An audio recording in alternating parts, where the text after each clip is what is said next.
Debates de conjuntura política e econômica. Rede Estação Democracia.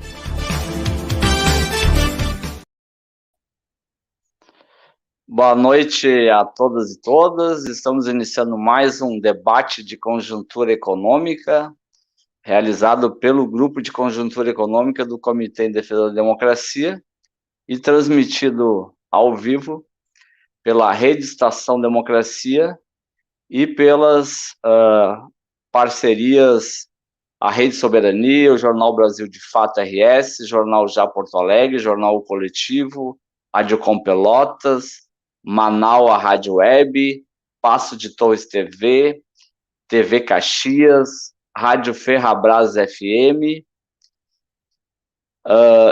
e TV Web. Também, como é de praxe, nós sempre lembramos, né, que estamos enfrentando aí essa pandemia que já vitimizou mais de 600 mil famílias, né, um verdadeiro genocídio. E para nós aqui, independente dos desdobramentos da CPI, já sabemos que o principal responsável é o genocida que está na presidência da República.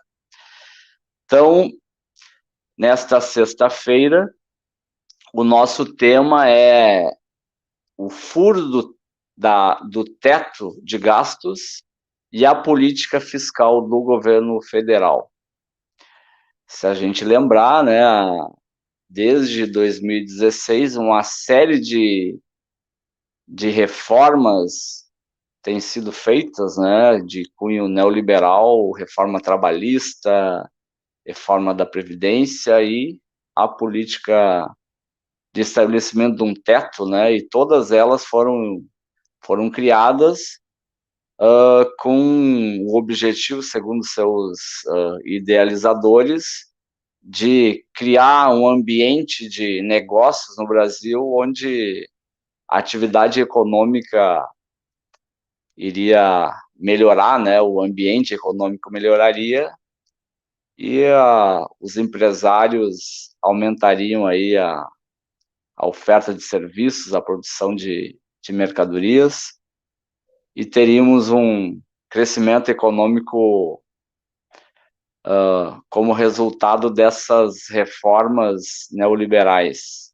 Porém, como a realidade teima em não seguir sempre o que os idealizadores pretendem, né? Não foi isso que aconteceu. Então, estão conosco aí para debater o tema os professores José Luiz Oureiro, professor de pós-graduação da Universidade de Brasília, o professor Fernando Ferrari Filho, professor da pós-graduação em Economia da Universidade Federal do Rio Grande do Sul, e o nosso parceiro aqui do programa, o Adalmir Marchetti, professor da PUC-RS. Então, Adalmir, antes de passarmos para os nossos convidados, quer fazer alguma provocação inicial sobre o tema, Adalmir? Depois, cada um dos nossos convidados, começando pelas visitas, né, Ferrari? Vamos começar pelo professor Oureiro, e aí cada um terá de 10 a 15 minutos para fazer uma fala inicial. Contigo, Adalmir. Sejam todos bem-vindos. Né? Começando dando boa noite, né, aos nossos convidados, e às pessoas que estão nos assistindo. É uma alegria poder estar aqui, contar hoje com a presença, né, do professor Oureiro e do professor Ferrari. Deixa eu tratar rapidamente, né, o professor Oureiro, ele tem formado em Economia e doutor em Economia pela UFRJ, foi presidente da Associação Brasileira de Pós-Keynesianos e tem participado bastante do debate político, debate econômico do Brasil, né? E é um dos defensores de uma corrente que a gente pode falar, né, de estar debatendo o Brasil, que se chama de novos desenvolvimentistas. Então, é uma alegria poder contar com o professor Oureiro hoje à noite aqui. E também o professor Fernando Ferrari, né, que é o professor da URGS, tem graduação em economia pela URGS e doutorado pela USP, né, passando por várias universidades pelo mundo, né, e também tem vários trabalhos publicados na forma de artigos, livros, capítulos de livros, e também foi presidente da Associação Brasileira de Pós-Keynesianos. Então, digamos, os dois têm uma certa proximidade de pensamento, e vai ser interessante observar no que eles estão pensando de modo próximo, digamos, algumas das suas diferenças, né, de pensamento. Então, vamos começar com o Oreiro, tá? E tem essa questão, acho que o Volney foi muito, digamos, na abertura, né, digamos que com o golpe, né, se prometeram fazer diversas reformas políticas e econômicas, né, que mudaram em boa medida a Constituição de 88, né, digamos, a nossa chamada Constituição Cidadã, né, e que digamos, os brasileiros perderiam direito, mas, em compensação, ganhariam crescimento econômico. Tá? O resultado foi que nós não tivemos nem crescimento econômico, mas perdemos os nossos direitos. Então, agora eu passo a palavra ao professor Oreiro, no momento em que a taxa de inflação também se acelera bastante. Tá? E, de certo modo, né, digamos, os gastos fiscais do governo são apontados por determinados setores como um dos responsáveis pelo aumento da inflação. Oreiro, passo a palavra para ti. De novo, é uma alegria poder contar contigo e a tua participação aqui com a gente. Ok, bom, boa noite a todas e todos que estiverem nos assistindo neste momento. Né? Quero agradecer ao convite, né, da Rede Democracia para estar nesta noite aqui comentando sobre temas de conjuntura da economia brasileira. Quer dizer, o tema proposto foi o furo do teto de gastos, que ainda não ocorreu, né, e a política fiscal no Brasil. Então, eu quero apenas começar recapitulando qual é o problema que nós temos diante de nós neste momento. Quer dizer, o que deveria ter sido aprovado esta semana, mas não foi, e ficou para ser votado na semana que vem, mas provavelmente também não vai ser aprovado, é a chamada PEC dos precatórios. Né? A PEC dos precatórios, ela originalmente era uma PEC, né, que tinha por objetivo reduzir, né, o pagamento dos precatórios que o governo federal vai realizar no ano de 2022. Né? Lembrando que os precatórios são dívidas que a União tem, seja com pessoas físicas, seja com pessoas jurídicas, né, que já foram transitadas e julgadas. Né? E, portanto, são dívidas que têm que obrigatoriamente ser pagas, ou seja, não há mais possibilidade de recurso para a União. Né? E o que tem sido o entendimento, né, do Supremo Tribunal Federal é de que essas dívidas têm que ser pagas no ano de curso delas. Então, as dívidas de 2002 têm que ser todas pagas ao longo do ano de 2022. Ponto. Bom, o que o governo está propondo com a PEC, ou estava propondo originalmente, vamos dizer assim, um teto para os precatórios. Tá? Por que isso? Bom, porque o governo, em função do teto de gastos, que congela, né, os gastos primários da União por 20 anos, na verdade até 2026, com a possibilidade de rever o indexador, né, em 2000, quer dizer, congelado até 2036, com a possibilidade de rever o indexador em 2026, não tinha espaço, né, para fazer o programa chamado Auxílio Brasil, né, que o Bolsonaro quer colocar em vigor no ano que vem, para ele ter alguma chance de se reeleger presidente, porque o cenário econômico é muito ruim, né, o cenário de um país que está com quase 14 milhões de desempregados, outras 4 milhões de pessoas saíram da força de trabalho durante a pandemia, a inflação se acelerou muito ao longo do ano de 2021, o que corroeu, né, o poder de compra dos trabalhadores e ainda mais dessas massas mais desfavorecidas. Né? Então, ele queria abrir um fundo, um espaço no teto de gastos, mas inicialmente mantendo o teto. Quer dizer, olha o grau de loucura que a gente chegou na política fiscal brasileira, que para manter um teto de gasto, você está querendo colocar na Constituição um calote, que nada mais, o que o governo quer fazer com a PEC dos precatórios é dar um calote em dívida transitada e julgada, né? Denominada em moeda nacional, coisa que o governo brasileiro nunca fez na sua história. Nós já tivemos, o Brasil já deu um calote na sua dívida externa, em 1987, quando o Dilson Funaro era o ministro da Fazenda. Mas nós nunca demos calote na nossa dívida interna, né? E o governo, o Paulo Guedes e o Bolsonaro, querem colocar isso na Constituição.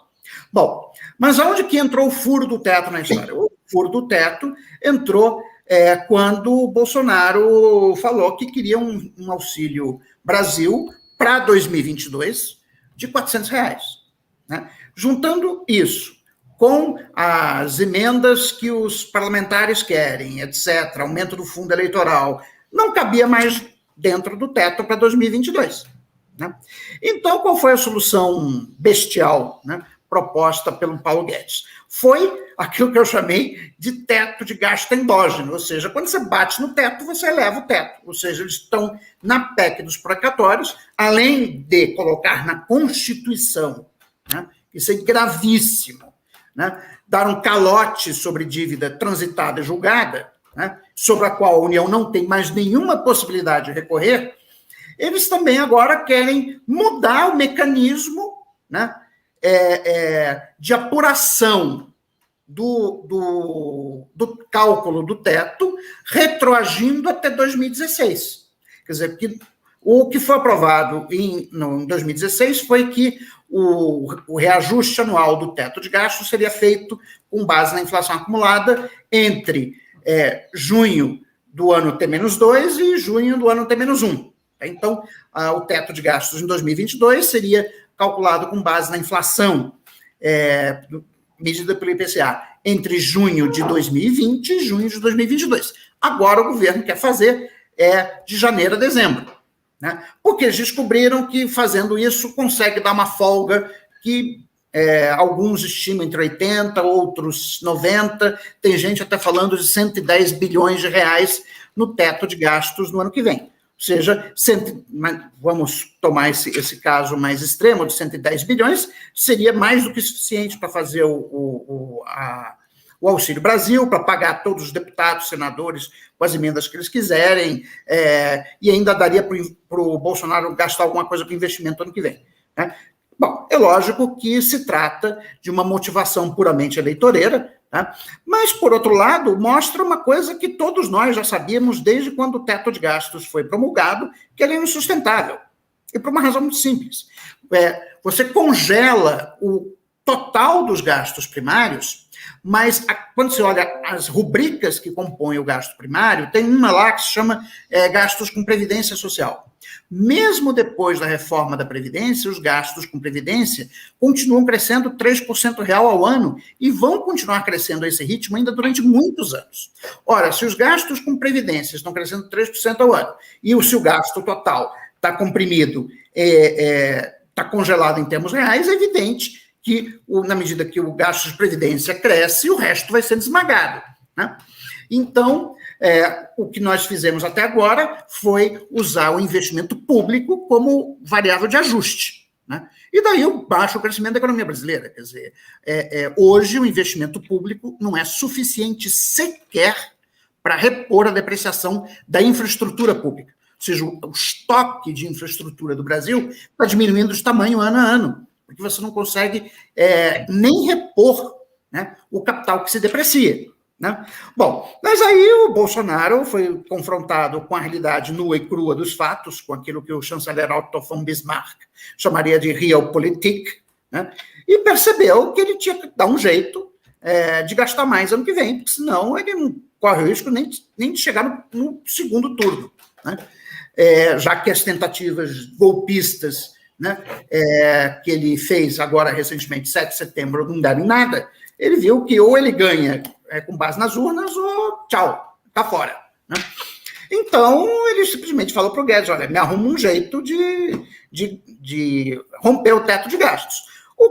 A engenharia que o Guedes fez foi uma engenharia em que você fura o teto de gastos, mas mantém, vamos dizer assim, o verniz de que não, nós temos ainda o teto de gastos, etc. Na prática, quer dizer, quando o Guedes anunciou essa PEC, essa nova versão da PEC dos precatórios, eu lembrei imediatamente da banda diagonal endógena de Chico Lopes, né, no início de janeiro de 99, né, em que ele queria dar uma desvalorização da taxa de câmbio, mas manter o regime de câmbio fixo. Aí o mercado derrubou o Chico Lopes em 3 dias.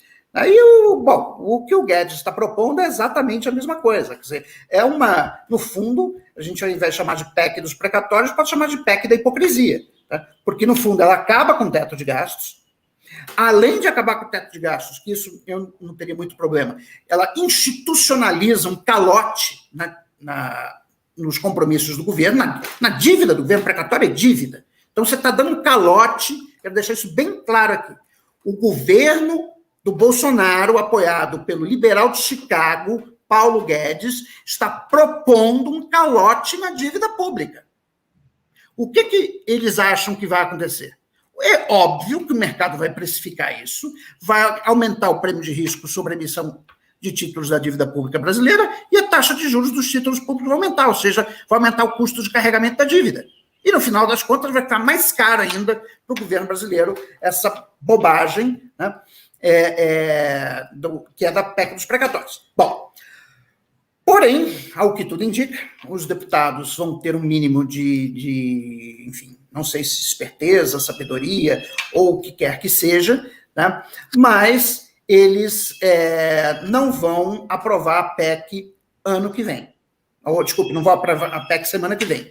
Como não vão aprovar a PEC, o que vai acontecer, né, o Ciro Nogueira já falou, é que vai ser renovado o estado de calamidade pública, ou seja, vai ser decretado o estado de calamidade pública, né, e aí, com o estado de calamidade pública, você não precisa cumprir nenhuma regra fiscal, nem a regra do teto de gastos, nem a regra de ouro, ou seja, o Bolsonaro vai poder gastar o que ele quiser. Bom, qual é a ironia disso tudo?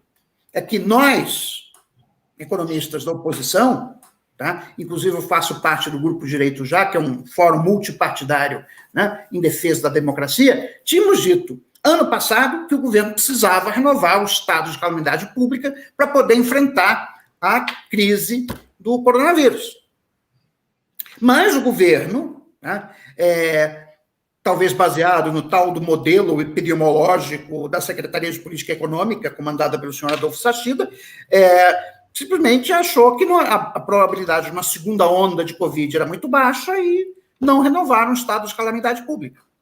Ou seja, no final das contas, ao que tudo indica, o governo reconhecerá, nas próximas semanas, que cometeu mais um erro, que foi de não ter renovado o estado de calamidade pública que expirava no dia 31 de dezembro de 2020, e que teria permitido a continuidade da PEC do orçamento de guerra, o que daria ao governo os instrumentos necessários para lidar com a pandemia, né? Teria mantido o auxílio emergencial na faixa de R$300, com isso, né, você não teria o aumento que nós tivemos ao longo desse ano da miséria e da fome, né, como as cenas recentes, né, de pessoas catando lixo em caminhões, né, catando comida em caminhões de lixo em Fortaleza e outras cidades do Brasil nos mostrou. Enfim, eram essas as minhas primeiras considerações iniciais, e aí, enfim, fico aberto aí para o debate. Muito obrigado.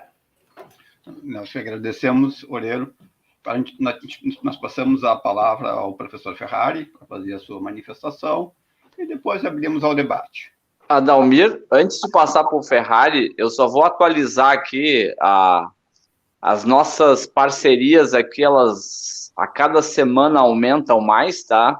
Então eu esqueci aqui de citar algumas das nossas parcerias aqui. Então, antes de passar para o Ferrari, também estão transmitindo conosco aqui o portal Litoral Norte RS, o jornal já Porto Alegre já tinha citado, a coalizão de movimentos contra a discriminação social, o Coletivo, a Ferrabras FM, a Rádio Com Pelotas e a Para Desporto TV. Então, agora, Aldamir, contigo e com o Ferrari. Deixa eu aproveitar e referir algumas pessoas que já estão nos assistindo aqui, que já tem comentários aqui, o professor André Cunha, o Luiz Coutinho, a Cláudia Ferrari, o Oscar Plens e a Magda Oliveira Pinto, todos, né, dando boa tarde, né, e falando da relevância do tema, né, e da fala do professor Oreiro. Então, Ferrari, a palavra está contigo. Boa tarde, boa noite a todas e todas. É uma satisfação poder participar novamente de um debate de conjuntura econômica a convite do Comitê de Defesa da Democracia. Satisfação em rever e em estar presente, pelo menos virtualmente, com o Adalmir Marchetti, com o Volney, e poder discutir conjuntura econômica com o Oreiro. De uma certa forma, não vai ser um debate, uma vez que, conforme o Adalmir mencionou no início da apresentação, o Oreiro e eu temos o mesmo approach teórico, ou seja, nós comungamos de pensamentos keynesianos, pós-keynesianos, sobre a questão econômica, sobre a questão de conjuntura, seja em nível nacional, seja em nível internacional, e a gente tem, ao longo do tempo, participado de vários debates que vão mais ou menos norteando na mesma sinalização de interpretação, de proposição, de solução e assim por diante. O Oreiro fez uma intervenção inicial muito centrada na questão do teto fiscal, ou seja, da ruptura do teto, de ter superado o teto ou não, ou seja, se é uma questão de substância, se é uma questão substancial, uma questão relativa, se é uma questão adjetiva ou substantiva. Como é um debate de conjuntura, eu vou fazer uma discussão um pouco mais ampla, mas sem, obviamente, não deixar de mencionar a questão do teto fiscal. Então, eu elenquei inicialmente, nessa minha intervenção, 5 pontos. O primeiro, essa questão de teto fiscal tem a ver com a ideia de a política de ajuste fiscal. Ela vem sendo implementada, não recentemente, ela vem sendo implementada, diga-se passagem, e surpreendentemente, a partir de 2015, no início do segundo mandato de Dilma Rousseff. Quem iniciou essa agenda de austeridade fiscal expansionista, ou seja, o approach teórico é austeridade fiscal expansionista, o que vem a ser isso? A ideia de que se você fizer contingenciamento e redução de gastos, se você fizer reformas estruturais pró-mercado, se você reduzir o tamanho do Estado na economia, assim por diante, você cria condições para que haja um equilíbrio fiscal e, mais ainda, cria condições para que você tenha uma estabilização ou redução da relação dívida pública-PIB como um todo. E assim, ocorrendo isso, ou seja, estabilização da dívida pública ou redução da dívida pública em relação ao PIB e ajuste fiscal, pelo menos no que diz respeito ao primário e preferencialmente ao nominal, você criaria, em função desse ambiente institucional favorável, você criaria condições para que os investimentos do setor privado fossem retomados, sejam investimentos de capital nacional, ou seja, investimentos de capital internacional, e automaticamente a economia brasileira entraria num boom de prosperidade, num ciclo econômico virtuoso. Então, isso, de certa forma, foi implementado em 2015, essa discussão, essa agenda, que, conforme eu mencionei, ela veio com reformas estruturais, pelo menos 2 delas foram implementadas, a reforma trabalhista em 2017 e a reforma previdenciária em 2016, reforma previdenciária, diga-se passagem, que foi reestruturada ainda no governo Bolsonaro em 2019. Então, o que se esperava com essa agenda econômica é que a economia catapultasse. E aí o que a gente observa de 2015 para cá justamente o inverso, ou seja, a economia brasileira em 2015, 2016, ela acumula uma queda do PIB da ordem de 7,2%, em 2017, 2018, 2019, ela tem um crescimento risível médio de 1,2% ao ano. Em 2020 é uma questão à parte, que a gente vai entrar logo em seguida, por causa da questão do Covid. 2019, 2020, o Covid-19 afetou a estrutura da economia brasileira, não somente em termos de demanda, mas em termos de oferta, que a gente vai discutir logo em seguida. Então, o primeiro ponto é esse, ou seja, essa discussão, a discussão de conjuntura econômica, ela tem que ser observada num contexto mais amplo, ou seja, num contexto de escolhas equivocadas, de condução da política econômica, de condução de approach teórico dos problemas e das soluções dos problemas da economia brasileira completamente equivocados. Esse é o primeiro ponto. Segundo ponto, indo de encontro àquilo que vem sendo observado na economia mundial. A economia mundial abandonou essa agenda de austeridade fiscal expansionista há muito tempo. Ou seja, desde a época do subprime, 2007, 2008, ou seja, a crise do subprime e, consequentemente, a crise financeira internacional, a agenda econômica em nível global não é uma agenda da austeridade fiscal expansionista, muito pelo contrário. É uma agenda que você tem que entender que o Estado tem que ter uma ação extremamente atuante na dinâmica econômica e, para isso, você tem que ter políticas monetárias, fiscais, cambiais, entre outras, de forma contracíclicas, para se criar um ambiente institucional favorável à tomada de decisões de consumo, de investimento, de gastos do governo e assim por diante. Ou seja, para mitigar as incertezas em relação ao comportamento futuro da economia. Então, o segundo ponto é esse, ou seja, essa agenda completamente equivocada sobre os problemas da economia brasileira e sobre as possíveis soluções desses problemas, ela não se observa em nível global. Em nível global, justamente, se observa uma interpretação distinta e uma proposição de política econômica completamente antagônica àquela que vem sendo implementada desde 2015. O terceiro ponto que eu queria chamar a atenção é que o Covid é uma exceção. Ou seja, em 2020 você tem um choque externo, ou seja, na maioria das vezes, as crises que ocorreram, seja da economia brasileira, seja em nível global, elas são crises de natureza endógena. Essa crise é uma crise do Covid-19, foi uma crise exógena, ou seja, uma crise que afetou não somente o comportamento de demanda, mas principalmente o comportamento de oferta, devido ao lockdown. E aí, de certa forma, você teve uma grande depressão em nível global, ou seja, a economia em nível global caiu significativamente. Se eu não me engano, os dados são algo próximo a 4,5% em nível global. A economia brasileira caiu 4,1%, não pelo fato de que o governo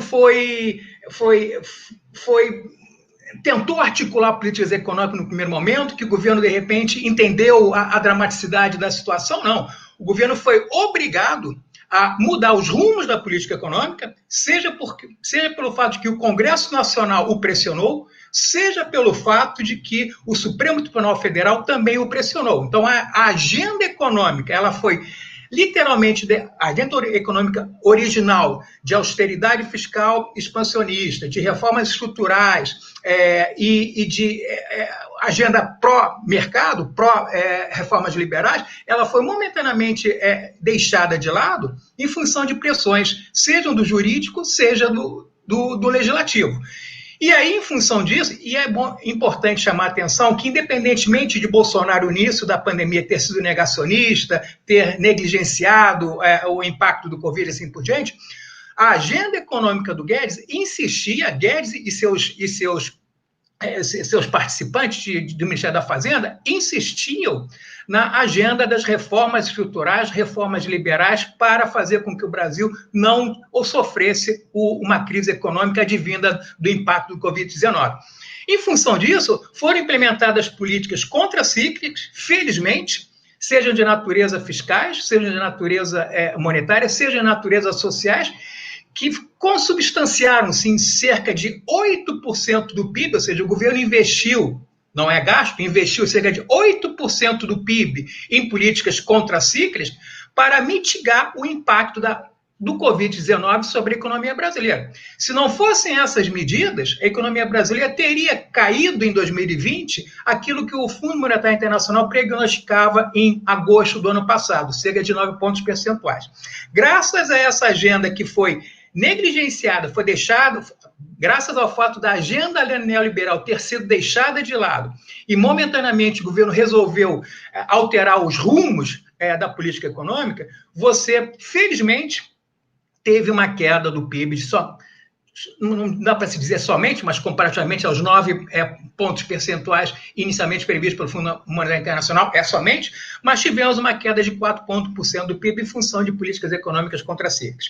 Então, isso, no meu ponto de vista, mostra por si só que políticas econômicas contracíclicas são extremamente importantes para você pensar em solucionar os problemas da economia brasileira e ter um projeto de curto, médio e longo prazo. Essa é a terceira reflexão. A quarta reflexão, e, portanto, a penúltima reflexão, eu vou centrar na questão das reformas estruturantes, ou estruturais institucionais. Ou seja, deixamos de lado a questão da Previdência, que o Oreiro já mencionou um pouco, pegamos a questão trabalhista. A reforma trabalhista foi implementada em 2017, com o seguinte diagnóstico: feita a reforma trabalhista, ou seja, eliminada as regras, as leis, todos os contratos sociais estipulados na Constituição, ainda na época de Getúlio Vargas, o mercado de trabalho irá ser dinamizado, serão criados novos empregos, a Previdência automaticamente vai melhorar a sua arrecadação e assim por diante.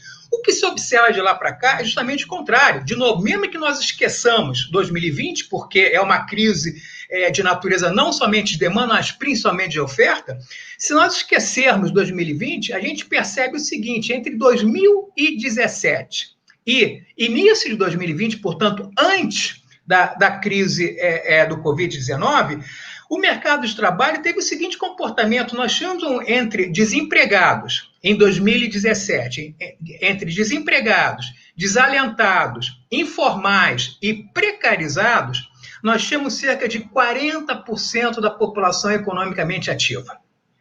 No início do ano passado, nós tínhamos cerca de 45% da população economicamente ativa nessas categorias.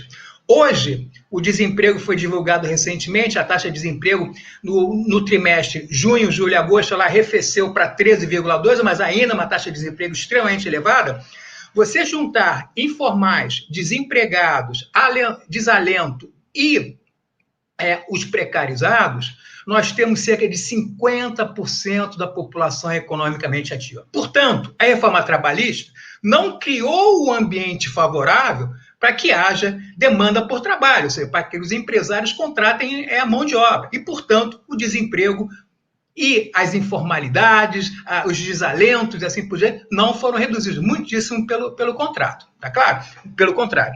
E, por fim, a última questão que eu acho importante chamar a atenção e agora? O que se faz? Ou seja, o governo está, agora que se faz, eu falei em 2021, o governo está pensando novamente em resgatar aquela agenda econômica liberal, que foi anestesiada, foi deixada de lado em 2020 em função da pressão e volto a enfatizar, da pressão do Congresso Nacional e da pressão do STF para que houvesse mudanças e políticas contracíclicas. O governo sinaliza a volta dessa agenda em um contexto que o Oreiro já mencionou en passant, em um contexto que é cada vez mais problemático. Por quê? Um contexto no qual você tem agora a elevação da taxa Selic, para tentar, pasmem, controlar uma inflação que depois a gente pode discutir, que não necessariamente é de demanda, tá claro? Então, a taxa Selic, que no ano passado, no início do ano, se encontrava em 2 pontos percentuais, o governo agora tem uma taxa de Selic de 7,25, 7,75. Ou seja, essa taxa, ela, por mais que o governo queira resgatar a agenda da austeridade fiscal expansionista, das reformas e assim por diante, ou seja, tentar a todo custo equilibrar as contas públicas e reduzir o tamanho da dívida pública em relação ao PIB, com uma taxa de juros maior e, portanto, a taxa básica afetando o fluxo financeiro da dívida, é óbvio que você não vai conseguir isso. E aí nós nos encontramos, sem dúvida nenhuma, numa situação que é extremamente emblemática, né? Que, por um lado, a agenda das reformas em véspera de eleição, ela não decola.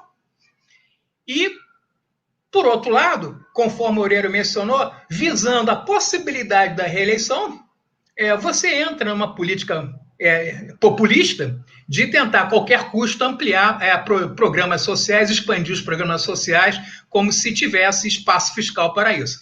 Então, enfim, a situação é extremamente problemática, a conjuntura econômica ela vai muito além do que da questão, os problemas são muito maiores, são muito mais dinâmicos do que as questões essencialmente centradas no ponto do teto fiscal. Eu acho que, inicialmente, seriam essas as minhas considerações, Adalmir, Volney e Oreiro. Bom, já temos aqui duas questões. Eu vou fazer essas duas questões, passamos a palavra para o Oreiro, inclusive, quiser complementar mais, falar mais, que o Ricardo também tratou de outros temas além do teto fiscal.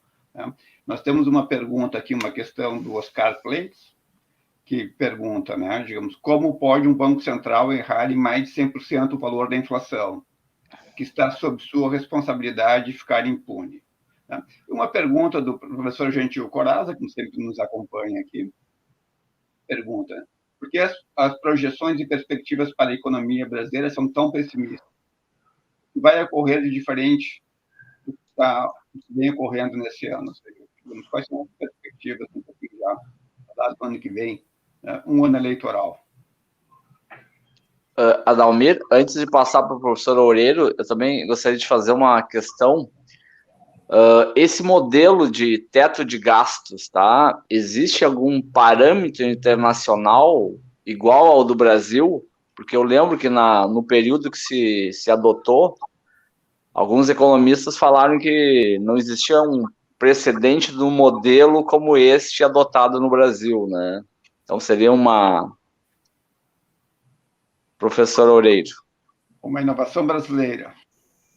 Bom, a pergunta do Volney é mais rápida, então vou começar com ela primeiro. Tá? Não existe. Tá? Quer dizer, existe, sim, o mecanismo do teto de gastos, a França tem, por exemplo, mas é dentro do chamado plano plurianual, né? Você não coloca na Constituição e você não congela em termos nominais. Tá? Quer dizer, desculpa, em termos reais. Tá? Então, assim, o teto de gasto, tal como foi desenhado no Brasil, só existe no Brasil. Em mais lugar nenhum do mundo. Só aqui. Tá? Bom... Oreiro, me permite um comentário rápido. Como diz o nosso amigo Luiz Fernando de Paula, essa é a jabuticaba da política fiscal brasileira. Ou seja, só existe aqui. Não, mas o nosso teto de gastos também... Desculpe, a regra de ouro é outra jabuticaba, porque não tem nada a ver com a regra de ouro do Keynes, só existe no Brasil do jeito que é calculado, e as pessoas fazem um drama, mas temos que respeitar a regra de ouro, etc. Até 2015 ninguém lembrava que esse troço existia, entendeu? Mas, enfim, são coisas que realmente... Ou seja, jabuticaba deve ser a fruta preferida aí dos nossos economistas neoclássicos. Não, o problema é que os nossos economistas neoclássicos, eles vivem num universo paralelo. Né? Eu não sei quantos dos nossos espectadores e espectadoras já viram aquela série da Amazon Prime, The Man in the High Castle, né? Que se trata... ele é uma série baseada no livro homônimo dos anos 60, que retratava uma realidade alternativa em que a Alemanha e o Japão ganharam a Segunda Guerra Mundial. Né? Então, assim, a série é ótima, recomendo fortemente, mas tem uma teoria física que embasa a série, que é a teoria do multiverso, ou seja, de que ao invés de ter um único universo, na verdade existem vários universos, cada um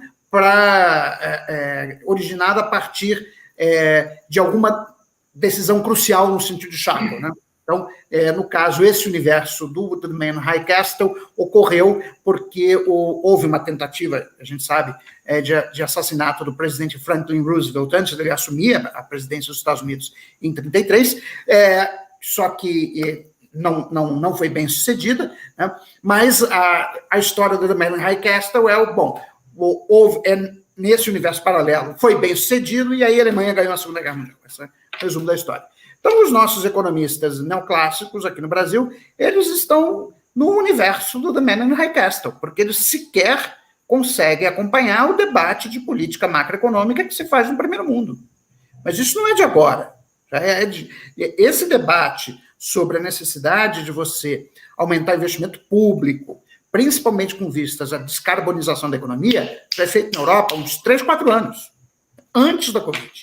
Quer dizer, a Covid ela apenas catalisou, né, a necessidade de você fazer uma espécie de New Deal verde, né? Ou seja, você precisa de investimento público para sair da crise. Quer dizer, a Europa já vinha com uma situação de estagnação secular antes da crise do Covid, o Covid piorou as coisas, então os governos da Europa resolveram aproveitar a oportunidade, né, e fazer um New Deal, né, grandes blocos de investimento, não só para reativar a economia, mas também para fazer essa transição que é fundamental para uma economia de baixo carbono. Então, esse é o problema dos nossos economistas ortodoxos, neoclássicos do mercado financeiro, como a gente queira chamá-los, é que eles simplesmente estão vivendo num universo paralelo em que as leis econômicas funcionam ao contrário, né?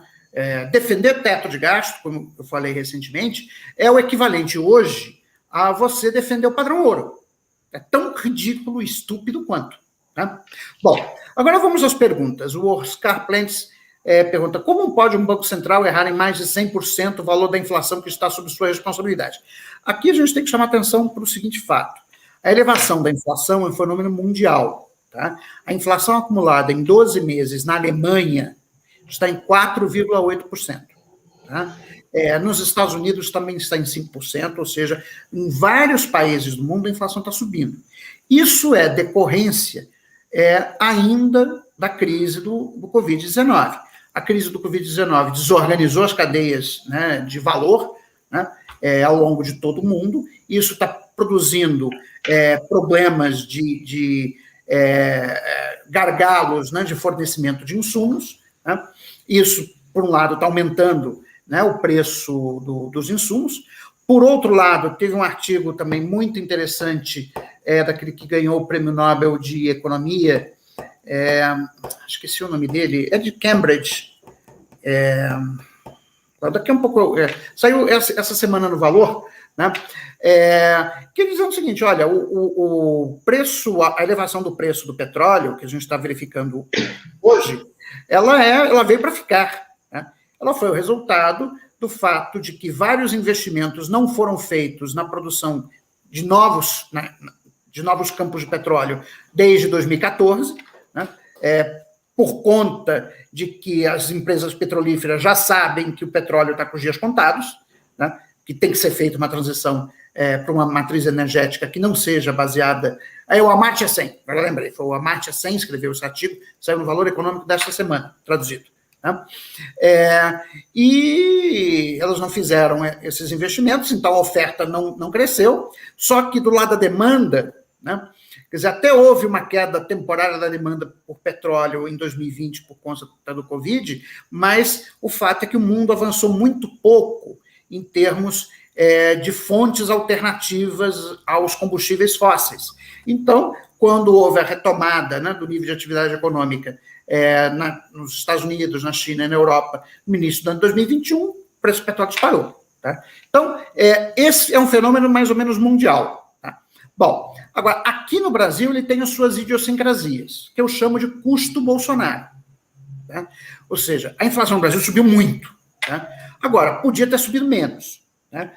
Podia ter subido menos se nós não tivéssemos o Bolsonaro na presidência da República. E como é que o Bolsonaro na presidência da República está afetando a inflação?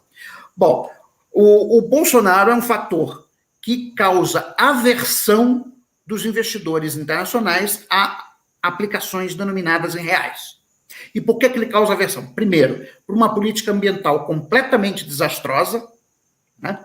E a gente sabe que em 2019 e 2020 as fogueiras e o desmatamento na Amazônia aumentaram muito com a gestão do Ricardo Salles. Depois, nós temos um presidente que tem, e o seu antigo chanceler, o Ernesto Araújo, que tinha uma retórica belicosa contra o nosso principal parceiro comercial, que é a China, né? E, por fim, nós temos um presidente que não só negacionista do ponto de vista da pandemia, mas, como dia sim, outro também atenta contra as instituições democráticas. Tudo isso, junto e misturado, leva a um aumento da percepção de incerteza dos agentes econômicos, e, na medida que aumenta da percepção de incerteza, ao aumento da preferência pela liquidez por ativos que sejam denominados em moedas de reserva internacional, ou seja, ativos denominados em dólar, ativos denominados em euro, ativos denominados em ienes e assim sucessivamente.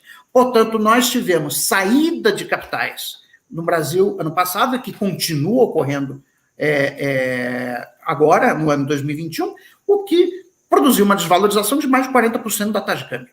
Né? Em 3 meses, né, se pegar a taxa de câmbio real-dólar, o dólar passa de R$ 4,10 para mais de R$ 5,30. Né?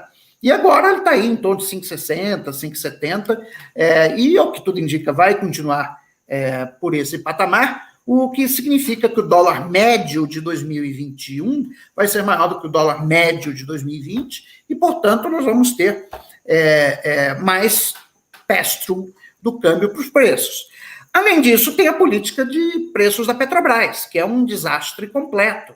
Quer dizer, desde o governo Temer, né, isso poucas pessoas prestam atenção, né, a Petrobras está adotando uma política deliberada de redução do refino do petróleo que ela extrai no Brasil. Então, o grau de utilização da capacidade produtiva das nossas refinarias está caindo, né? E a Petrobras está aumentando a exportação de petróleo. Bom, qual é a implicação que isso tem? Se eu estou reduzindo a capacidade de refino do meu próprio petróleo, significa que eu tenho que importar os derivados de petróleo do exterior. Né? Na medida que eu aumento a necessidade de importação de derivados de petróleo, a política de paridade, né, com preço internacional torna-se absolutamente fundamental para a solvência da Petrobras. Quer dizer, o Brasil consegue a proeza de ser autossuficiente em petróleo, né, e, ao mesmo tempo, que ele aumentou as suas importações de derivados de petróleo. Bom, não precisa ser nenhum gênio para perceber que, nessas condições, realmente a Petrobras não tem outra alternativa a não ser repassar para o preço aqui nas bombas todo o aumento do preço do barril de petróleo e toda a desvalorização do câmbio. Se você tivesse uma situação em que 100% do nosso petróleo, que, repito, o Brasil é autossuficiente em petróleo, se 100% do nosso petróleo fosse refinado internamente, qual seria a lógica de preço que a Petrobras teria que seguir? Ela teria que seguir simplesmente a lógica do custo interno de produção. Então, não havendo alteração no custo interno de produção, precisa aumentar o preço dos combustíveis. Hoje, nós temos uma situação em que o custo interno de produção está constante, mas o preço dos combustíveis está aumentando e está dando cada vez mais lucro para a Petrobras. Lucro esse que está sendo distribuído para os acionistas da empresa. Alguém já falei mais. Professor Adalmir, antes de passarmos para o Ferrari, eu acho que seria interessante o professor Orelha esclarecer para os nossos ouvintes e telespectadores qual que é essa diferença entre o custo interno e o valor, né, do barril de petróleo, né, para quem está nos acompanhando ter ideia de quem é que está ficando aí com esse diferencial todo. Então, o custo de produção da Petrobras é o custo que ela tem com seus empregados, com a manutenção do equipamento de capital, a remuneração do capital próprio, etc, etc. Isso é o custo de produção. Tá? Como se trata da extração de um recurso natural, que no fundo é o petróleo, né? Então existe aquilo que os economistas chamam de renda econômica, que é a diferença entre o preço de venda do recurso natural e o seu custo marginal de produção. Né? Isso é a renda. Né? Bom, o que acontece é que quando aumenta o preço do petróleo no mercado internacional ou aumenta o dólar se valoriza frente ao real, então a renda econômica aumenta de tamanho. Tá? Bom, e aí quem se apropria dessa renda? Uma parte dessa renda é apropriada pelo governo, na forma de dividendos que a Petrobras distribui para a União, e a outra parte é apropriada pelos acionistas da Petrobras, muitos dos quais estrangeiros, né, na forma de mais lucros, dividendos, que, diga-se de passagem, não são tributados. Né? Só lembrar disso, que não existe tributação de lucros e dividendos distribuídos no Brasil. Então, esse é o ponto. Quer dizer, se você tivesse, né, uma política, né, de não só não reduzir o ritmo, o nível de utilização da capacidade das nossas refinarias, mas como ampliar a capacidade de produção das refinarias, para que, então, a Petrobras pudesse se livrar dessa política de seguir o preço internacional, a gente poderia tranquilamente, entendeu, ter um preço muito estável da gasolina no mercado nacional, até porque os custos domésticos eles não têm aumentado, quer dizer, os salários não estão aumentando, enfim. Então, esse eu acho que é o grande problema com a questão da Petrobras e que pouca gente está prestando atenção. Só para fechar esse ponto, por que a Petrobras, desde 2017, está adotando essa política?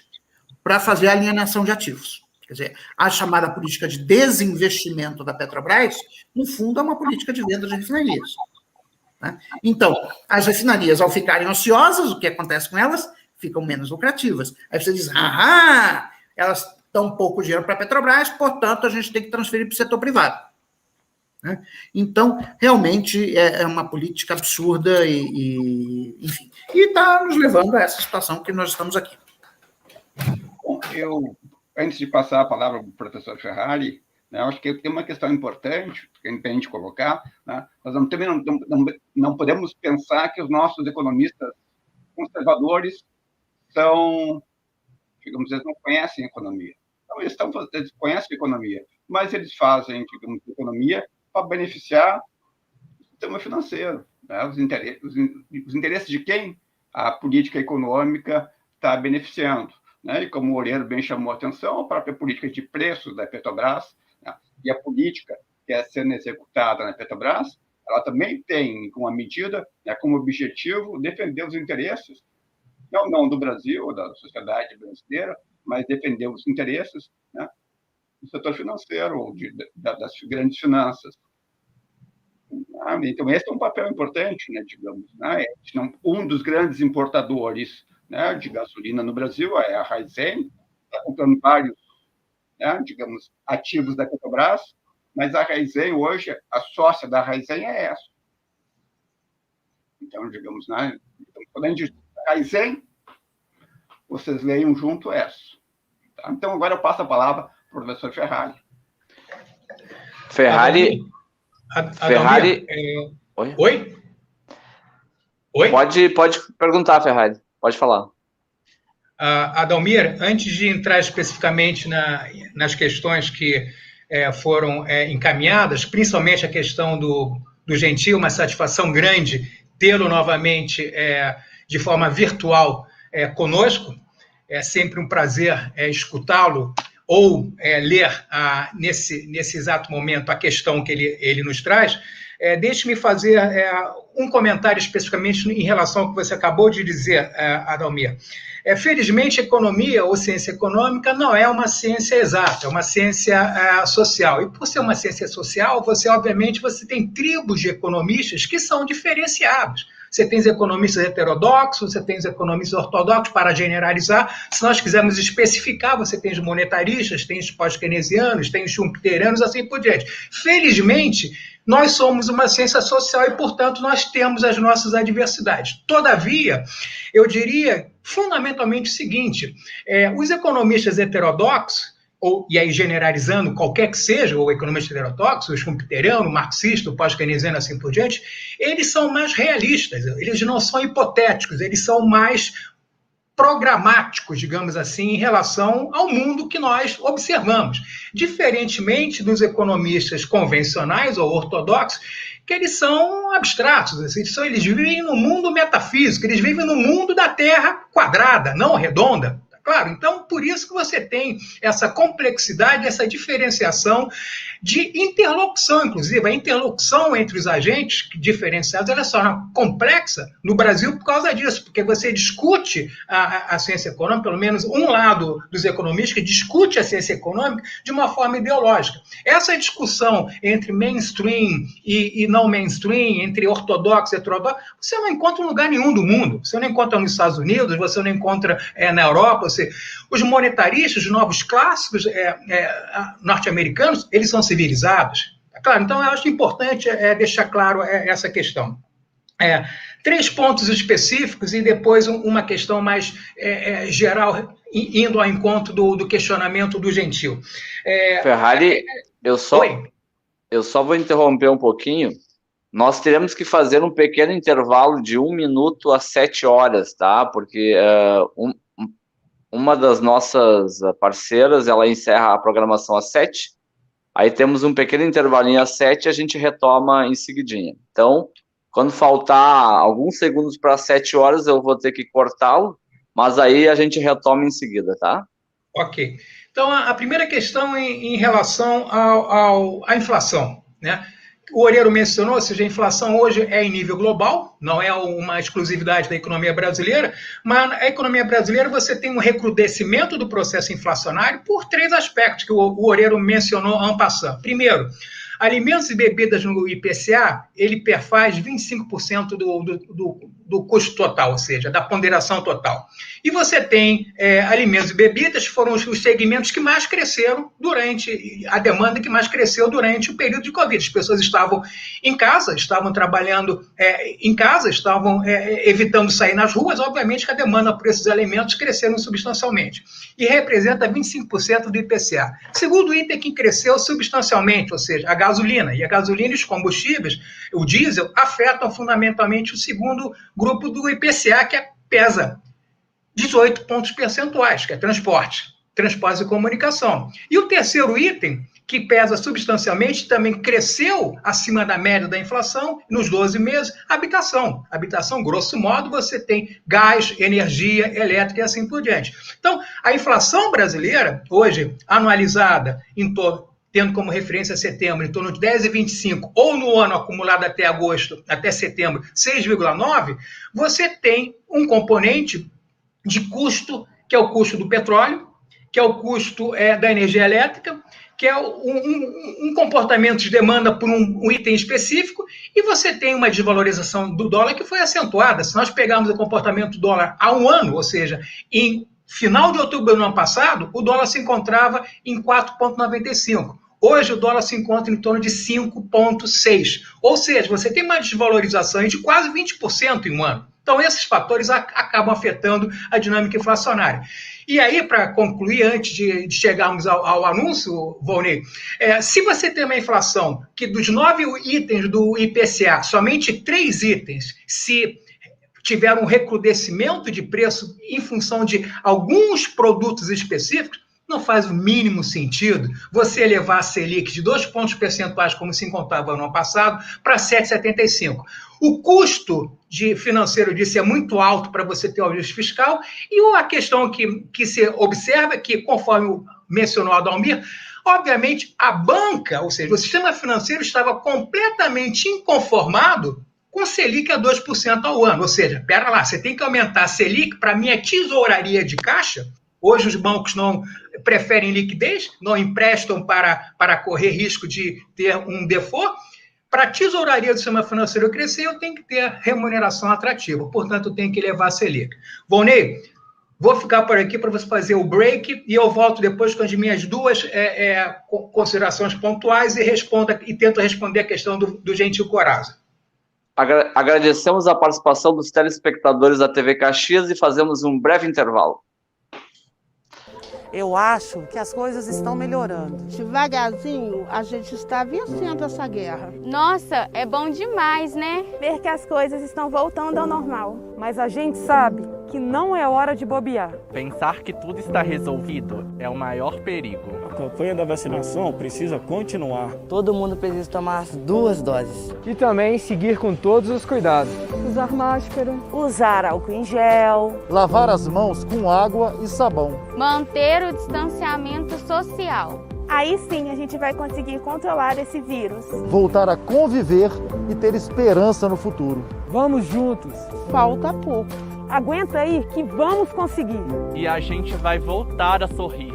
E o país todo vai voltar a sorrir. Portal da Vacina. É o Brasil todo conectado para pôr um fim na pandemia. Apoio: Comitê em Defesa da Democracia e do Estado Democrático de Direito. Retomamos. Se o professor Ferrari quiser acabar seu raciocínio... Não só como gostaria, como quero acabar o raciocínio. Então, tá. Vamos lá. E aí depois, Adalmir, temos ainda mais comentários, né? Mas eu acho que temos que aproveitar aqui a participação desses nossos grandes economistas, aí, referências na academia, e discutir também que agenda queremos, né? O ano que vem aí temos eleições presidenciais, que agenda os candidatos, pelo menos os progressistas, aí vão apresentar. Quais as expectativas? Então, Ferrari retoma aí a sua resposta anterior. Volney, eu já não sou tão grande assim, ou seja, você me chamou de grande economista, eu já perdi alguns quilos na pandemia, estou em função do envelhecimento, eu já estou diminuindo de tamanho, então deixei de ser um grande. Meu ex-orientador, eu tenho que... Ex-orientador nunca deixa de ser, né, orientador. Tá bom, então vou considerar esse aspecto. Os dois pontos que eu gostaria ainda de acentuar antes de responder o Gentil seriam o seguinte: primeiro, o Oreiro também mencionou, mas acho importante enfatizar a questão do teto, né, que é a jabuticaba brasileira, né? Ou seja, o teto ele corrige para os próximos 20 anos, e, portanto, entre 2016 até 2036, com revisão do indexador, nominalmente, os gastos governamentais, né? Isso é uma questão absurda, ou seja, pela seguinte questão: se nós pegarmos somente esses 5 anos que eu mencionei, ou seja, de recessão 2015, 2016, estagnação em 17, 18, 19, e mais ainda, aí se nós incluirmos 2020, que foi a recessão de 4,1, ou seja, são 6 anos que você teve o crescimento da pobreza, você teve o crescimento, de novo, de desempregados, desalentados, precarizados e informalizados de 40% para 50% da população econômica ativa e assim por diante. Quando você tem a deterioração social e a deterioração do mercado de trabalho, é óbvio que a necessidade por gastos, ela tem que crescer. Necessidade por gasto de educação, gasto de saúde, gasto de segurança, assim por diante. Não é à toa que as pessoas, as famílias estão tirando os filhos na crise, na perda do emprego, assim por diante, tiram os filhos das escolas privadas, vão para as escolas públicas, tiram os familiares de plano de saúde particulares, vão para o SUS, assim por diante. E aí é óbvio que você tem o quê? Você tem um crescimento real da demanda por esses programas, por essas rubricas do setor público. Então, você congelar nominalmente, em última instância, é você deteriorar em termos reais a qualidade de vida, a questão social da população brasileira como um todo. Isso é um absurdo, é inadmissível. Inadmissível. Quem se propõe a ter um processo de continuidade nessa sistemática é completamente alguém que vive no mundo plano, não no mundo redondo como um todo. Então, esse é o segundo ponto. E o terceiro ponto que está relacionado a essa questão, ou seja, quem defende o teto do gasto, vem com a ideia de que, olha, você tem que ter equilíbrio das contas públicas. E aí faz uma comparação, isso muitos economistas do mainstream, ou seja, os ortodoxos, os convencionais, os neoliberais, e muitos analistas econômicos reproduzem essa argumentação mundo afora. Ou seja, você tem que ter o equilíbrio das contas públicas, porque o equilíbrio da conta pública é como se fosse o equilíbrio orçamentário de uma família. Ou seja, o orçamento familiar não tem coisa alguma a ver com o orçamento de um Estado. Orçamento de um Estado, se você não consegue atender minimamente o social, evitar as falhas de mercado assim por diante, você tem um caos como um todo. Ou seja, então, as pessoas que fazem essa comparação ou são pessoas de má fé, ou são pessoas completamente neófitas sobre economia, sejam os analistas, sejam os economistas que têm como norte, como a observação do mundo, o terraplanismo, não o mundo real como um todo. Então, são essas três considerações que eu queria fazer. Indo especificamente em relação à questão do Gentil, eu diria o seguinte: meu caro amigo Gentil, desde 1991 tenho o prazer de conviver com você, infelizmente nos últimos anos, mais virtual do que presencialmente. Primeira questão, ou seja, eu entendo que você tem que ter reformas, sim, você tem que ter reformas estruturais. Eu começaria pela primeira reforma, que é a mais importante, que é a reforma tributária, que, de certa forma, e surpreendentemente, Guedes propôs algo nesse sentido, ou seja, uma reforma que tributasse lucros e dividendos. Não sei se era o bode da sala, para depois tirar a ideia do lucros e dividendos, mas é uma proposição inicial boa. Eu entendo que a reforma tributária é fundamental para você ter uma justiça tributária, social mais interessante, mais dinâmica, né? E tem algumas reformas previdenciária, reforma tributária, reforma patrimonial, eu acho importante, ou seja, a gente não pode deixar de discutir a necessidade de você ter a privatização de alguns setores do setor público, principalmente aqueles que não conseguem ter a reinversão do lucro obtido no processo produtivo, ou seja, empresas que não têm capacidade de gerar lucro e tampouco de reinvestir o lucro no processo produtivo para ter ganho de escala, para ter competitividade, ter expansão e assim por diante. Você tem que pensar na questão da privatização, sim. Políticas fiscais, monetárias, cambiais contracíclicas, ou seja, isso não quer dizer que você seja irresponsável monetária, fiscal e cambialmente, muito pelo contrário, saber utilizar essas políticas como forma de mitigar as crises de demanda efetiva, as crises de desemprego, assim por diante. E, por último, e aí eu acho que é mais importante, é você repensar o papel do Estado na economia.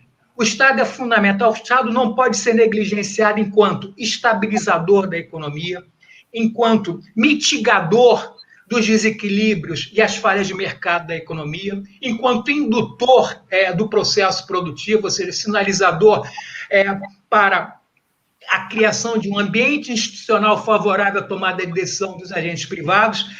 Enfim, um projeto, meu caro Gentil, que você entenda que 3 instituições são fundamentais. Estado tendo esses objetivos, mercado para assumir o risco do processo produtivo e as instituições para assegurar de uma forma inquestionável a dinâmica do processo democrático. É claro, então um projeto centrado nesses 3 elementos, nesses 3 entes, para mim é fundamental.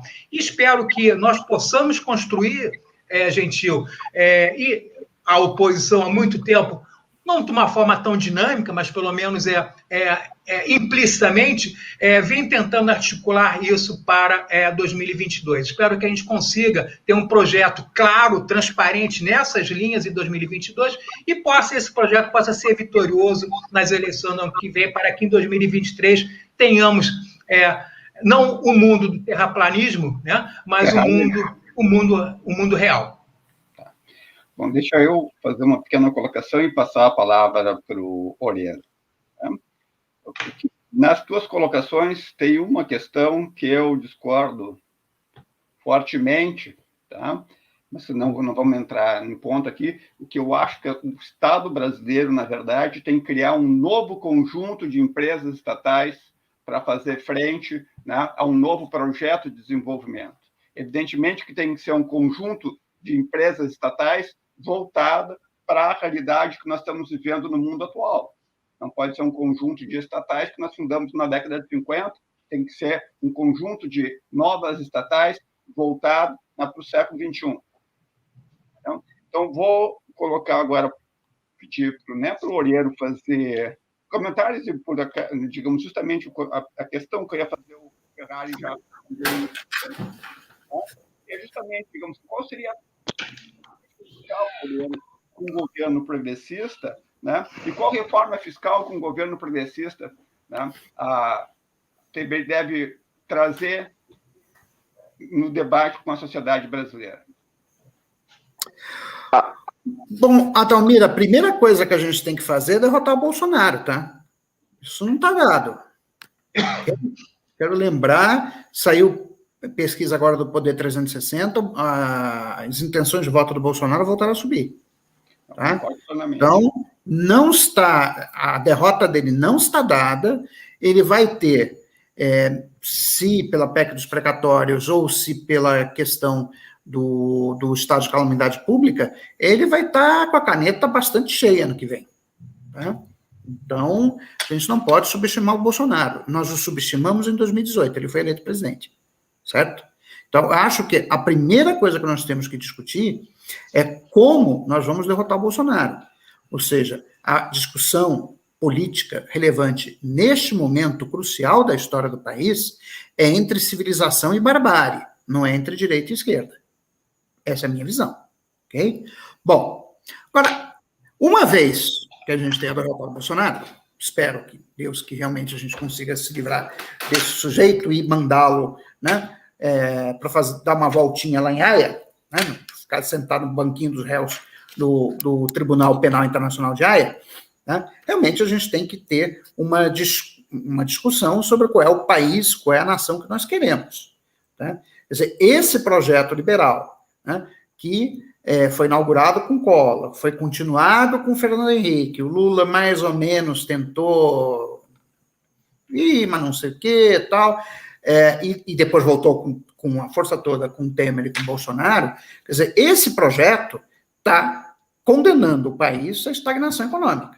Quer dizer, na década passada, a renda per capita brasileira caiu, ou seja, em 2020, quer dizer, a renda per capita brasileira era mais baixa que em 2010, ou 2011. Quer dizer, isso é gravíssimo. Tá? Nós temos muita gente que está desempregada, que já vinha desempregada da crise de 2014, 2016, que voltou, que continua desempregada, outros que não estavam, que ficaram agora na crise de 2020 do Covid, e que a gente precisa ter uma resposta. Então, eu acho que o que o Brasil precisa, supondo que nós vamos ter, atenção, que a gente vai ter um governo civilizado, certo? Governo civilizado, não os bárbaros. Tá? Mas supondo que a gente vai ter um governo civilizado, nós precisamos de um programa emergencial de renda e emprego para 2023. Porque a situação vai estar muito ruim. Tá? Então, é uma coisa seguinte, um grande pacote de investimento em infraestrutura, né? Saneamento básico, estradas, coisas que gerem emprego muito rápido, né? Que tem um grande efeito multiplicador, então o efeito líquido sobre o déficit público vai ser pequeno, né?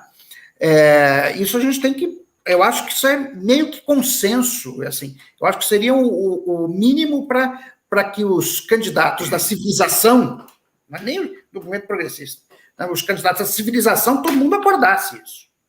Né? Bom, agora, só isso não basta. Isso vai ser necessário para a gente sair dessa crise que nós já estamos desde 2014. Agora, o Brasil precisa se reindustrializar. Né? Sem reindustrialização, que seja pautada na descarbonização da economia, porque o Brasil não pode perder essa revolução industrial que está acontecendo agora nos Estados Unidos e na Europa, porque se nós perdermos o bonde desta revolução industrial, o Brasil vai voltar a ser um país pobre. A gente está com... somos um país de renda média, mas cada vez essa média está ficando mais baixa e a gente está começando a cair para a renda média baixa. Tá? Então, nós precisamos nos reindustrializar com foco na descarbonização da economia. Isso vai exigir um novo papel para o Estado, não há nenhuma dúvida. Eventualmente, será necessária a criação de algumas empresas estatais, porque você vai ter que mudar, né, o nosso padrão de geração de energia, mas não apenas ele. Nós vamos ter que também mudar o nosso padrão de consumo. Né? Quer dizer, ter toda a indústria brasileira dependente da produção de automóveis não me parece algo que seja compatível com a sustentabilidade em termos de emissão de CO2. Então, a gente vai ter que, por exemplo, investir maciçamente em transporte público, transporte ferroviário, né? Nós vamos ter que mudar o padrão de construção. Já existe tecnologia hoje, Adalmir, para se construir prédios de madeira, com a mesma resistência do cimento, e que não pega fogo. E qual é a diferença entre construir prédio de madeira e construir prédio de cimento? Primeiro, que quando você faz cimento e aço, você está liberando um monte de CO2 na atmosfera, né? E quando você faz prédio de madeira, para você ter madeira, você tem que fazer reflorestamento. E o que é uma árvore? Uma árvore é CO2 capturado da atmosfera. Ok? Então, tem toda uma indústria. Você pode redesenhar totalmente a indústria de construção civil para que ela seja sustentável do ponto de vista ambiental. Isso é uma revolução industrial. Tá? Sem contar ainda os serviços ambientais. A gente não pode mais ter esse padrão de agropecuária extensiva, que quando você quer aumentar o número de cabeças de gado, você vai tocando fogo na floresta amazônica. E aí primeiro vira pasto, depois vira plantação de soja. Isso não dá para a gente fazer. Né? Então vamos condenar a Amazônia à miséria? Não. Você tem, sem querer fazer propaganda, mas eu vou ter que fazer. Tem uma marca francesa, que é a L'Occitane en Provence, que tem uma filial no Brasil, que se chama L'Occitane au Brasil, que faz todos os seus produtos com essências extraídas da flora brasileira. Entendeu? E nós podemos usar a Amazônia de maneira sustentável para produzir com atividades que adicionam valor agregado, valor adicionado ao extrativismo vegetal. Então, eu acho que isso é o que nós temos que ter, assim, isso é o básico para um governo civilizado. Mais uma vez, eu quero enfatizar aqui. O que nós vamos disputar em 2022 não é a disputa entre direita e esquerda, é a disputa entre barbárie e civilização. Tá? E eu acho que é possível, né, que haja um grande consenso dentro da sociedade brasileira sobre esses temas que eu estou colocando aqui para você, que são os temas que são discutidos no mundo inteiro. Né? Não só por partido de esquerda, mas também por partido de centro-direita. Entendeu? Por exemplo, a Merkel, você pega o partido da Merkel, é o Partido Democrata Cristão da Alemanha. Quer dizer, e o que eu estou falando aqui não é nada de diferente do que o Partido Democrata Cristão da Alemanha já vem fazendo há alguns anos. Enfim, era isso que eu tinha para comentar nesse momento. Oreiro, a desindustrialização brasileira que se iniciou na década de 80, aqui em Porto Alegre, tinha uma empresa que produzia placas de madeira. Já com essa tecnologia, se construir prédios, o que aconteceu com essa empresa? Foi a falência. Né? Digamos, na década de 80, no Brasil, a gente tinha tecnologia de ponta. Hoje nós estamos muito atrás. Então, essas são questões, digamos, importantes para a gente ter em consideração. Né? Uma questão, nós estamos nos aproximando aqui do nosso pé. Talvez a gente pudesse ser um pouquinho mais rápido nas respostas. Sei que são todas questões. Deixe-me fazer um comentário breve, Adalmir.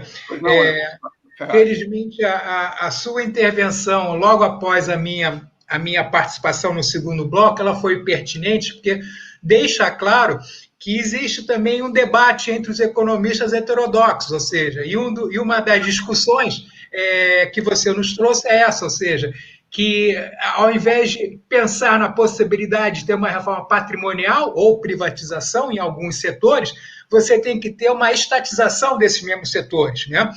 Antes de eu perguntar para você quais seriam essas estatizações, quais são os exemplos de empresas que devem ser criadas sob a forma de estarem subjugadas ao Estado, deixa eu insistir no meu ponto de vista, ou seja, eu entendo que o Estado ele tem que exercer, tem que desempenhar 3 atividades básicas, ou seja, a da indução ao investimento e a tomada de decisão de gastos por parte tanto dos consumidores quanto dos empreendedores, portanto, criar um ambiente, vou ser repetitivo, criar um ambiente institucional favorável para que a incerteza sobre o hoje e o amanhã seja a menor possível para que eu tome as minhas decisões de risco. Então, ele tem que ser o indutor. Segundo, ele tem que ser o estabilizador, e por isso que políticas fiscais, monetárias e cambiais contracíclicas, bem como políticas e programas sociais, são imprescindíveis quando você tem crise de demanda efetiva. Então, o Estado tem que ser o estabilizador da dinâmica econômica e o Estado tem que ser o regulador do setor produtivo. Ou seja, essas são as três funções fundamentais. O Oreiro disse com pertinência e apropriadamente, trouxe essa ideia, eu tinha esquecido, que é necessário você modernizar, dinamizar a infraestrutura. A infraestrutura é muito precária, vou pegar o exemplo, hoje a relação investimento geral, PIB, é da ordem de 16%, sendo que investimento público, se eu não me engano, Oreiro, me corrija se eu estou equivocado, é cerca de 1,5%. Então, 1,5% do investimento dos 16% é investimento público. É muito pouco. É muito pouco. Por isso que você não tem infraestrutura, ou o que tem é precário. Agora, ao invés de você pensar num processo de estatização, de criar empresas que façam com que o Estado seja o capitaneador dessa dinâmica, eu acho mais interessante você ter parcerias público-privadas. Parcerias público e privadas são imprescindíveis quando você não tem, e vou mais uma vez repetir, quando você tem empresas públicas que não conseguem ter lucro, ou mal e parcamente têm lucro, mas não conseguem reinvestir o lucro no processo produtivo, e por não reinvestir o lucro no processo produtivo, perde escala, perde competitividade, e fica tecnologicamente defasada, é óbvio que você tem que pensar alguma coisa, tem que abrir o capital, você tem que fazer parcerias públicas e privadas, assim por diante. Então, é nesse sentido, Adalmir, tá claro? E só para concluir, Adalmir, o último ponto. E aí o Oreiro trouxe outra coisa que eu acho fundamental, ou seja, a participação da indústria no PIB, ela caiu significativamente, ela se encontrava na década de 80 em torno de 27%, hoje está em torno de 13%. É óbvio que se não tiver um processo de reindustrialização, com essa renda per capita que nós temos, que é extremamente pífia comparativamente a outros países com a mesma idiosincrasia que nós temos, a gente também não consegue pensar num projeto mais de médio e longo prazo. Eu não gosto de ser participante aqui, de ser debatedor, tá? Mas então, digamos, fazer uma pequena provocação, Ferrari ali. Não, mas as empresas públicas têm um papel fundamental no processo de desenvolvimento de qualquer país, né? Se nós pensarmos a questão por exemplo, no Rio Grande do Brasil, da Embrapa, né? Você tem uma empresa tipo Embrapa, o setor industrial. Quais são as duas maiores empresas do Brasil? É a Vale, que foi privatizada quase de graça, e a Petrobras, que está sendo privatizada. Justamente o papel da empresa estatal é fazer investimento sem precisar de lucro. Ou seja, tira o controle do investimento e da acumulação de capital do setor privado e tu torna, digamos, a sociedade capaz de fazer investimento. A sociedade tem que controlar a sua taxa de investimento e sua taxa de acumulação de capital, não o setor privado. Né? É isso que vai gerar crescimento, renda. Né? Quem é que vai reformar o Rio de Janeiro? É o setor privado que vai transformar. O setor privado está reformando o Rio de Janeiro. Né? Olha as milícias. Quem vai reformar o Rio de Janeiro e transformar o Rio de Janeiro numa cidade moderna e adequada para os cidadãos cariocas morarem vai ser o Estado, ou não vai ser ninguém. Então, isso tem uma diferença, eu acho importante. De novo, eu não gosto de ser debatedor aqui, digamos, o Ferrari me colocou nessa posição de debatedor, né? Mas essas são questões fundamentais e, claro, a gente tem que pensar, né? E faz parte, eu acho, de se pensar, né? E eu acho, voltando na questão do Oreiro, uma questão importante que o Oreiro levanta, né? Que é a possibilidade, né? De quem pensa o futuro do país, né? Apesar das suas diferenças, né, de se unirem. Né? Evidentemente, né, digamos, se o PT e o PSDB tivessem sido uma oposição do outro, se eles tivessem conseguido construir uma aliança no passado, eu não tenho dúvida que o país estaria melhor que hoje.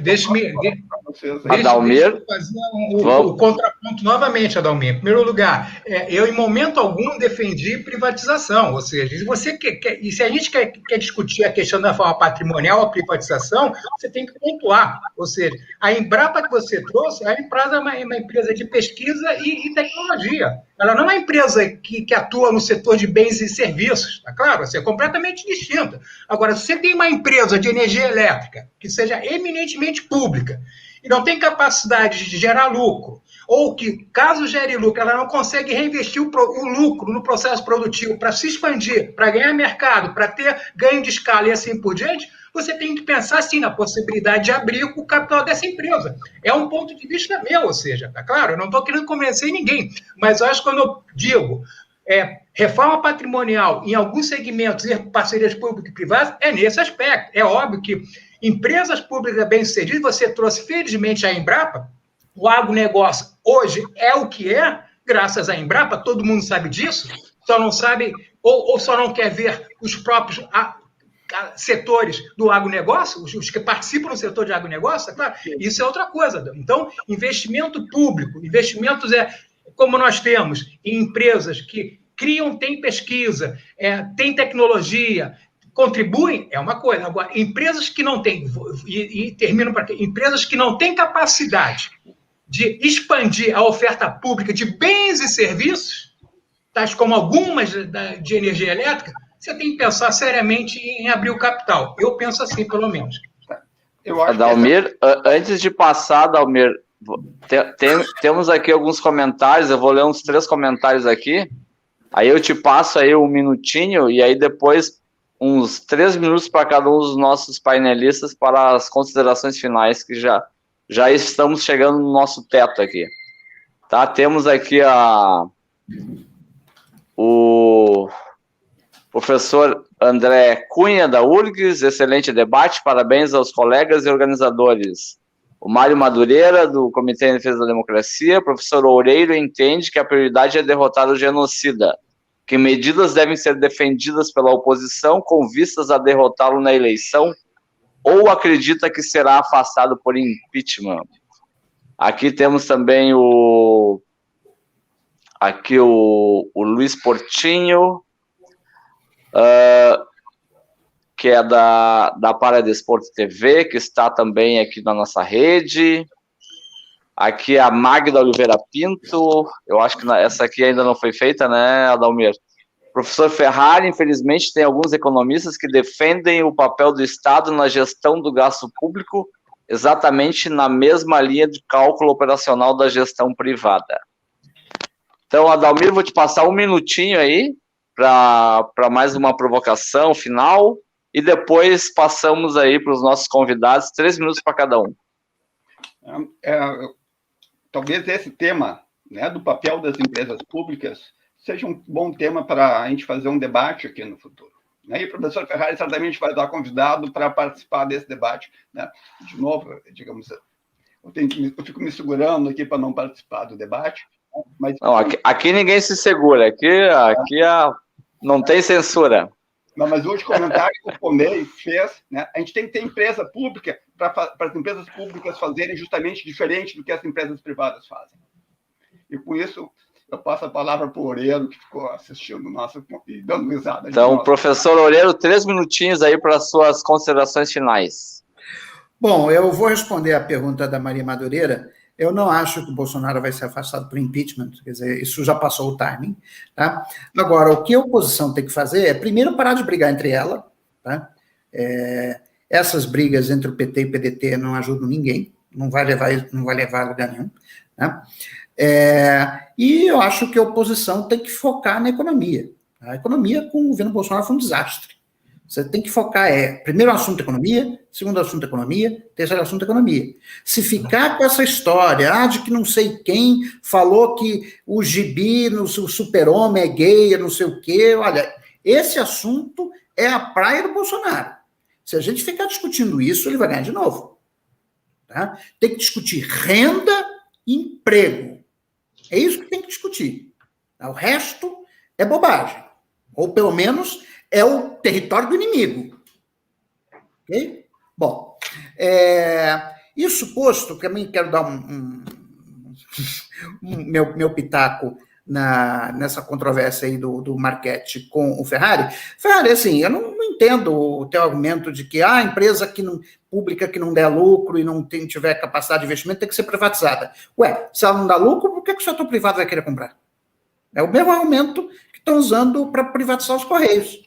Quer dizer, não, daqui a 5 anos ninguém mais vai mandar carta. Eu falei, ué, então por que estão querendo... Então, qual é a lógica do setor privado comprar um ativo que não vai valer nada daqui a 5 anos? Eu não consigo entender. Né? O que acontece hoje no Brasil é que as empresas estatais, você tem de 2 tipos, tem as dependentes do Tesouro e tem as não dependentes do Tesouro. A Petrobras é não dependente do Tesouro. Tá? Agora, os seus dividendos entram no cálculo do superávit primário, ou do resultado primário. Né? Então, toda essa política de preços da Petrobras, ela não só redistribui riqueza, né, de uma parte da sociedade para os acionistas da empresa, como também ajuda a melhorar as contas públicas, e o Guedes fica dizendo, tá vendo, a gente está melhorando o resultado primário, está ficando com menos déficit. Então, assim, sinceramente, eu não vejo que você tem que fazer aquilo que o Keynes dizia, eu concordo totalmente com a Dalmira, é a socialização do investimento. Significa que uma parte significativa da formação bruta de capital fixo no Brasil tem que ser feita por intermédio do Estado, diretamente, por intermédio do seu orçamento, ou indiretamente, através das suas empresas. Durante o milagre econômico, durante o governo militar, o Estado brasileiro, seja diretamente ou por intermédio das suas empresas, respondia por 40% da formação bruta de capital fixo no Brasil. Isso já aconteceu. Nós já tivemos a socialização do investimento que o Keynes defendia. E se você for ver bem, enquanto o Estado atuou no Brasil nessa forma, né, de socializar o investimento, que não é socializar os meios de produção, não tem nada a ver com isso. Não se trata lá, vou tomar o barzinho lá do Seu Manel da esquina, a padaria. Não é isso. Tá? Mas, enquanto o Estado operou com alto investimento, também por intermédio das suas empresas estatais, as flutuações econômicas no Brasil eram muito mais suaves. Né? Então, você não pode realmente deixar algo tão importante como investimento nas mãos quase que exclusivamente do setor privado, porque senão o que a gente vai ter é, em primeiro lugar, baixo investimento, porque o mercado não vai investir o que é necessário no setor de infraestrutura, né? E vai ser um investimento que vai ser altamente dependente da mudança de humor dos agentes econômicos, do Animal Spirits, como você sabe muito bem, que está lá no capítulo 12 da Teoria Geral. Tá? Então, com isso posto, alguém aqui está colocando, ficamos com Guedes. Enquanto o Bolsonaro está, é melhor ficar com Guedes. Tá? O Guedes é ótimo. Tá? Ele consegue torpedear economicamente o governo do Bolsonaro. Eu imagino que se tivesse substituído o Guedes por algum outro economista ortodoxo, um pouco mais competente, ele já teria feito muito mais estrago.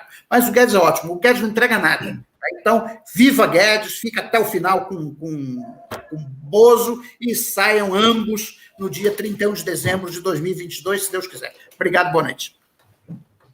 Obrigado, professor Loureiro. Professor Ferrari. Quantos minutos que eu tenho, Volney? 3, 4 minutos aí, professor. Vamos então, dar 4 minutos para equiparar o tempo aí do Loureiro. Vou tentar ser breve. Primeiro, em relação à comparação do governo com o orçamento familiar, que uma espectadora mencionou novamente, ou seja, eu já comentei isso, é um absurdo fazer essa análise comparativa. Isso é o que se chama sofisma da composição, ou seja, você parte de um argumento geral e tenta, em última instância, trazer para o reducionismo, ou seja, a questão, ou melhor dizendo, parte de um argumento específico e tenta generalizar o argumento como um todo. Ou seja, não faz o mínimo sentido você comparar o orçamento do Estado, o orçamento de um país, de uma nação, com o orçamento doméstico. Quem o faz, conforme eu mencionei anteriormente, ou é mal intencionado, ou é neófito em conceitos econômicos. Né? Segundo aspecto que eu acho importante ressaltar, né? E aí o Loureiro trouxe algumas referências do Keynes. No capítulo 24, a ideia de socialização do investimento, eu tenho um outro conceito, ou seja, a ideia de socialização do investimento não necessariamente é o Estado interferindo diretamente na atividade econômica, é o Estado criando um ambiente institucional favorável para tomar decisão de gasto de consumo e de investimento. Tanto é isso que nos Collecting Act número 27 do Keynes, o Keynes diz: o orçamento público tem que ser de duas categorias, o orçamento ordinário e o orçamento de capital. O orçamento ordinário você tem que ter superávit, e o orçamento de capital, quando você tem investimentos públicos e programas públicos e sociais, em última instância, somente para expandir a demanda efetiva quando você tem crise de demanda efetiva. Então, se é para nós irmos nos fundamentos, vamos no fundamento correto do Keynes, que é o Collecting Rights, volume 27, quando o Keynes discute isso, e, ademais, o Keynes propõe, nesse mesmo volume, parcerias público e privadas como sendo a questão fundamental para a retomada da atividade econômica e dos investimentos. E o terceiro ponto, indo em relação a essa questão, torna a insistir, ou seja, o Estado tem que, já que essa foi a grande discussão entre o Adalmir, o Oreiro, agora no final, e eu, de novo, o Estado tem que exercer 3 funções específicas: a função de indutor, a função de indução, de estabilização e de regulação da atividade econômica. Se as empresas públicas, sob a ótica de produzir bens e serviços, elas tiverem capacidade de se autoexpandir, de se autodinamizarem, de ganhar em mercado, ótimo. Agora, se não tiverem essas condições, eu não tenho a mínima resistência para que essas empresas abram seu capital da melhor forma possível para que você possa, em última instância, ter uma dinâmica na própria atividade econômica. Eu acho que é isso, né? Falei menos do que os 4 minutos que o Volney me concedeu. Agradeço mais uma vez o convite do Comitê de Defesa da Democracia, o Volney, o Adalmir, pela intermediação, por estarem conosco, aqueles que entraram, o André, o Gentil e tantos outros que há anos, ou melhor dizendo, há algum tempo eu não vejo, e ao Oreiro, que também fazia horas que nós não debatíamos, a não ser através das nossas mensagens pessoais. Tá? Então, muito obrigado a todos. Eu acho que era isso. Boa noite. Então, obrigado, professor José Luiz Oreiro, professor da pós-graduação em Economia da UNB, Fernando Ferrari Filho, professor de pós-graduação em Economia da URGS, Adalmir Marchetti, integrante do Comitê em Defesa da Democracia e professor da PUC-RS. Agradeço também o Babiton Leão, que está na técnica e na produção aqui do nosso programa. E sobre... Oi? Me permita fazer só mais um comentário breve, que eu esqueci. Sim, pois não. Só para justificar que eu não tenho nenhum problema com a questão pública. Muito pelo contrário, ou seja, eu estudei na universidade, não do Rio Grande do Sul, na Universidade do Estado do Rio de Janeiro, que é pública. Eu fiz mestrado na Federal do Rio Grande do Sul, que é pública. Fiz doutorado na Universidade de São Paulo, que é pública. Fiz meus pós-doutorados em universidades financiados pelo CNPq ou pela CAPES, que são instituições públicas, e trabalhei na URGS durante 32 anos como professor, terminando o meu período como professor titular, em universidade pública. Ou seja, se eu fosse contra as instituições públicas, as empresas públicas, ou os entes públicos, eu jamais trabalharia e teria uma formação como tive. Obrigado, professor Ferrari. Conhecemos aí o seu compromisso com o Estado brasileiro. Agradecemos também as nossas entidades parceiras, o Paradesporto TV, Rádio Soberania, Jornal Brasil de Fato RS, Jornal Já Porto Alegre, Jornal O Coletivo, Rádio Com Pelotas, Manaus Rádio Web, Passo de Torres TV, Facebook da TV Caxias, Rádio Ferrabras FM, Terra Livre Rádio Web, Sindicato dos Jornalistas Profissionais do Rio Grande do Sul e Portal Litoral Norte RS. Eu acho que eu não esqueci ninguém, né, Babi? Então agradeço sobretudo também quem está nos acompanhando. E na próxima sexta-feira voltaremos com mais um debate de conjuntura. Boa noite. Adalmir? Eu também gostaria de me despedir, né, em particular das pessoas que nos acompanharam até aqui, né? Agradecer bastante a presença do Oreiro e do Ferrari, né, que fazia tempo que eu não conversava com eles, né? Eu acho que nós fizemos um bom debate aqui, encontramos um ponto, uma pequena divergência entre os nossos amigos pós-keynesianos aqui, foi um debate muito interessante, certamente nós vamos ter a oportunidade de voltar a essa questão. Foi a primeira vez que o Ferrari ficou à minha direita, rapaz. Isso é um fenômeno, assim, inacreditável. Não sei o que está acontecendo. Acho que eu vou no médico amanhã. E para esclarecer, a gente já tentou convidar economistas neoclássicos, mas ninguém aceita vir debater conosco, né? Eles só aceitam participar dos veículos chapa branca, né? Então tá, mas, gente. Oreiro, já que você fez uma provocação final, eu lhe dou a provocação de novo, ou seja, ser à sua direita não é muito fácil, né? Não é muito simples, né? Muito pelo contrário, é fácil demais, né? Ser a minha direita é porque eu estou bastante à esquerda. Ser direita. Então tá, assim acabamos o nosso programa hoje. Boa noite a todas e todos, obrigado pela audiência. Tchau, tchau. Um abraço.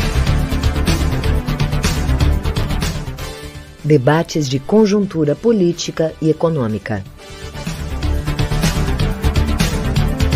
Rede Estação Democracia.